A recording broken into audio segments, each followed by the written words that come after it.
We continue to provide an overview of the book, the recently published book, and this is the book that we're talking about, The Pursuit of Human Well-Being, published by Springer. The editors of this book are actually myself. I'm one of the editors. My name is Joseph Sergi, and my co-editor is Richard Estes. And what we're going to be doing in this video clip is provide the audience a feel, or maybe sort of an introduction of chapter 18, which is about women's well-being. So the title of the chapter is The History of Well-Being and the Global Progress of Women. This chapter is authored by Professor Elizabeth Eckermann. She is a professor of medical sociology at Deakin University in Melbourne, Australia. A fine individual and a great scholar.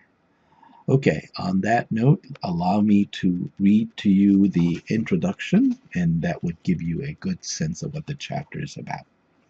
A comprehensive history of women and well-being requires two key shifts from the traditional audit of a disadvantaged population. First, it is vital to move beyond simple documentation of the specific objective conditions and subjective experiences of women and girls to examine diversity and changes in gender relations across time and space.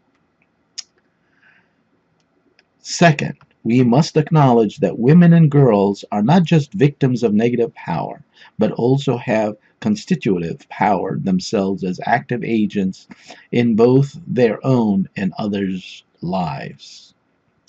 The public policy implication of these two departures from orthodoxy are, as Sen, we're talking about Emeritus Sen, the famous economist and quality of life researcher, he suggests, so the public policy's implications are profound. And again, his quotation, the importance of women's agency and voice reflects itself in nearly every field of social life, even though for many purposes such as simple indicators as women's education, employment, and land ownership have much predictive power, there are broader influences on women's agencies that also need consideration.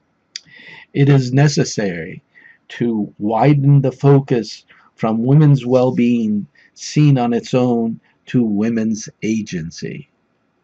We need a fuller cognizance of the power and reach of women's enlightened and constructive agency, and an adequate appreciation of the fact that women's power and initiative can uplift the lives of all human beings, women, men, and children.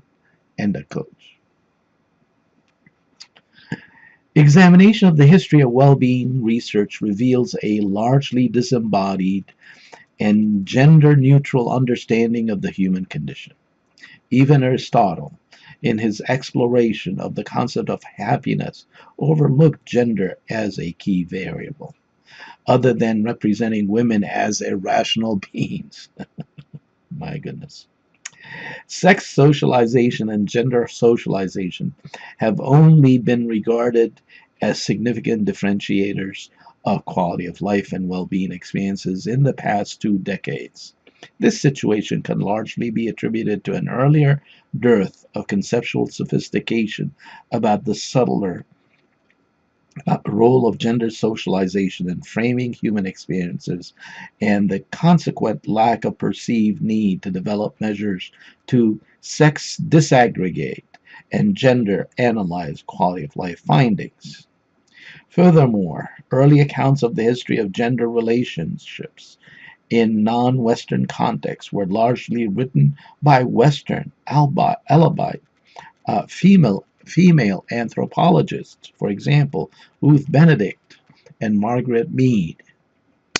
Women writers originating from the South, particularly in India, South Africa, and South America, have recently started providing a very different version of the gendered cultural history and emphasize the intricate nexus between gender, class, and racial oppression. This chapter takes a historical journey through quality of life and well-being research using a gender lens and explore how gender mediates other dimensions of life such as class, age, generation, cultural context, and race to produce gendered patterns of well-being across the world. Nice introduction. And hopefully that would give you a sense of what the chapter is about. Okay, I'm going to stop here.